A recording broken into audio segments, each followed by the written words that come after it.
This is about when I was 15 years old and was enjoying my school days. My father, being in the construction business, had a construction site going on. We used to visit the place on weekends with Papa. It was random Sunday. In month of August, we had been with Papa to the construction site, and there is a lake nearby. So we spent our day near the lake enjoying the view. We came back home and had dinner outside. Next day I was down with high fever and was not able to attend school. This continued for 4 days, but fever was not getting down, nor were medicines working. Later, after 4 days, I used to be good in daytime, and as it started to get dark, I used to get fever, and by midnight, I used to be burning with fever. No medicines working. Severe body pain started, and leg pain used to be unbearable.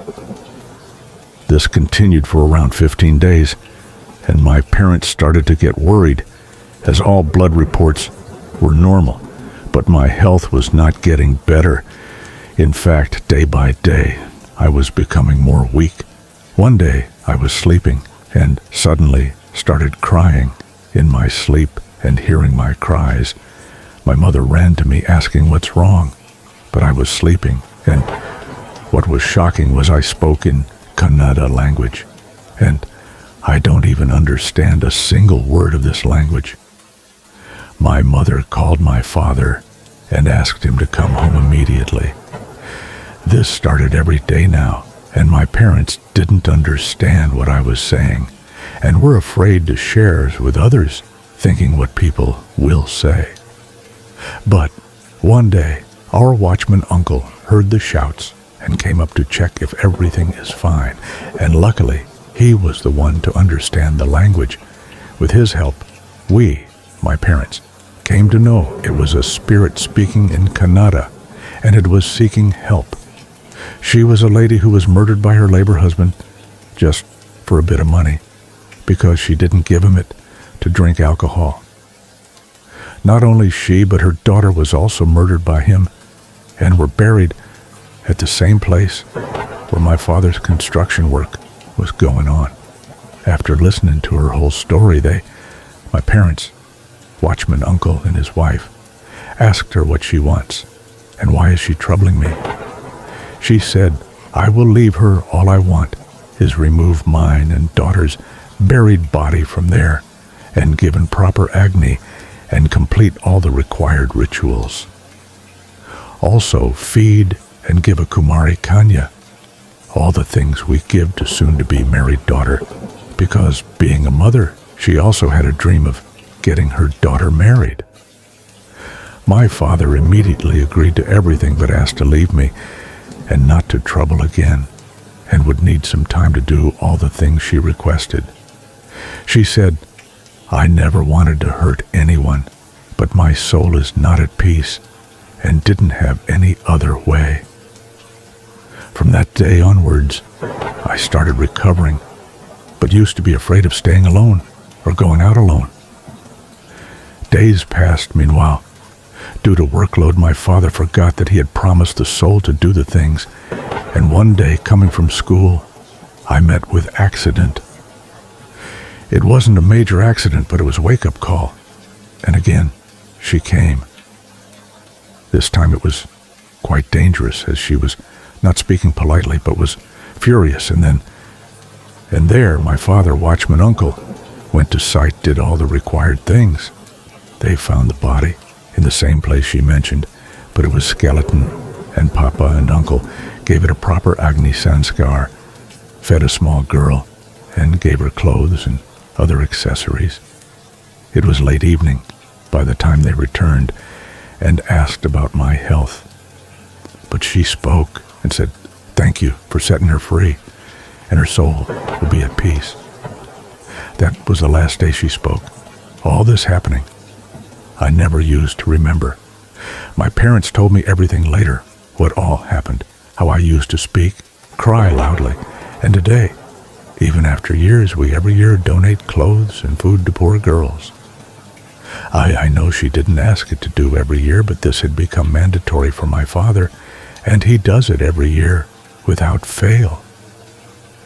I know we must have heard about Soul's dangerous spirit, but she was really here only to get mukti, and she never harmed me again.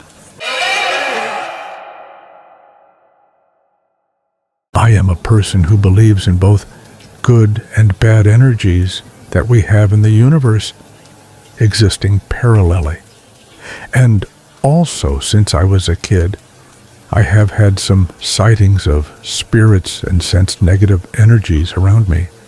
But I was too naive to ever notice them.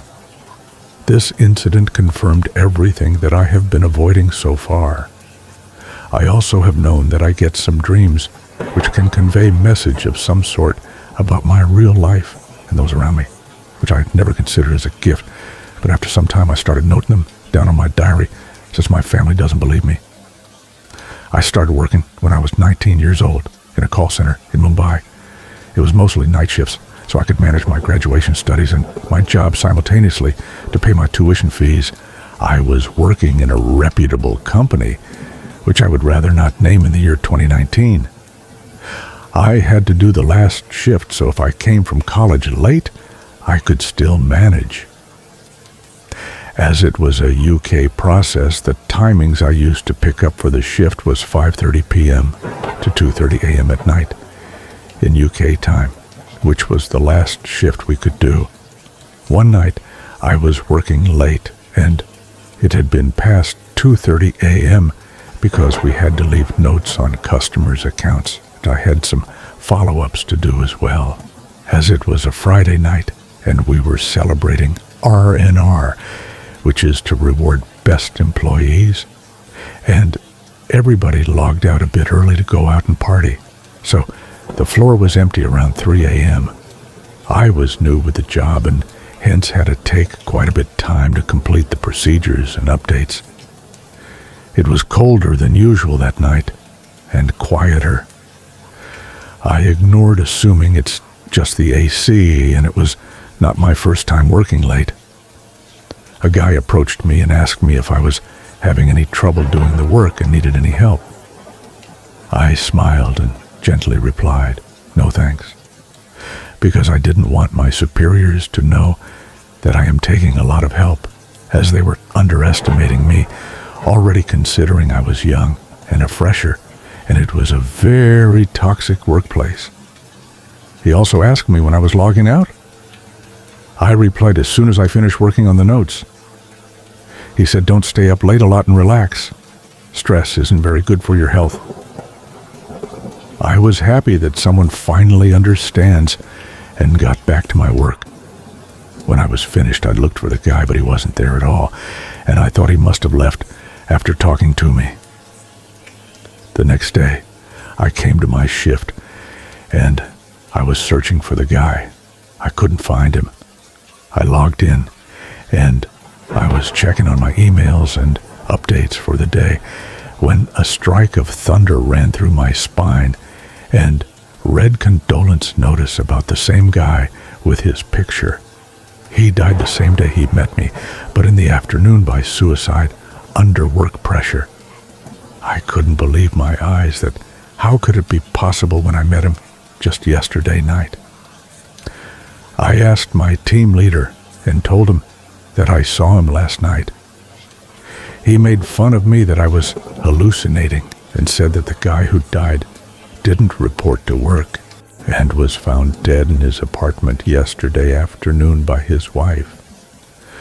I felt so sorry for him and decided to leave that workplace, fearing the consequences that this job did to him. Friends, today, the story I am going to tell you all is about a very horrifying and strange incident that took place with me way back in the early 90s when I was young. We had recently bought a video cassette player, VCP. For those who are not familiar with the video cassette player, let me explain it to you.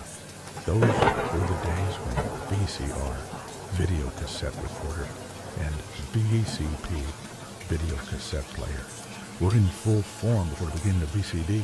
and DVD player and Laserdisc era. Now let me come to the main story. My father had just brought a few video cassettes from a shop near his office for our entire family to watch. Everything was going on happily when suddenly that horrifying incident took place with me. I remember it so freshly, as if it has taken place with me just the day before yesterday. My parents had gone out when me and my elder sister were watching video films on our video cassette player, when suddenly my sister fell asleep and I alone was watching the film. Soon, the film ended, and I felt the need to watch the next videotape. I inserted the video cassette and was watching another movie, and suddenly the video cassette went blank, and on the black screen on the TV screen, I saw a demonic face smiling in an evil manner and saying something. First, I thought it was just my imagination, but later on, what I saw and heard was a very hair-raising thing I've ever experienced in my life. I saw the demonic face smiling at me in an evil manner and saying, "Friend, whenever you go, wherever you stay, I will be following you always." And the face had an evil smile on its lips. I chose not to talk about it to anyone and ejected the tape from the video cassette player. I chose never ever to touch that video cassette tape, VHS, ever again. And still it is lying in our old cupboard. Other people have seen it, but they experienced nothing strange or untoward. Only God knows what was the demonic voice, and that face belonged to whom. Waiting patiently for your views on the story. Thank you.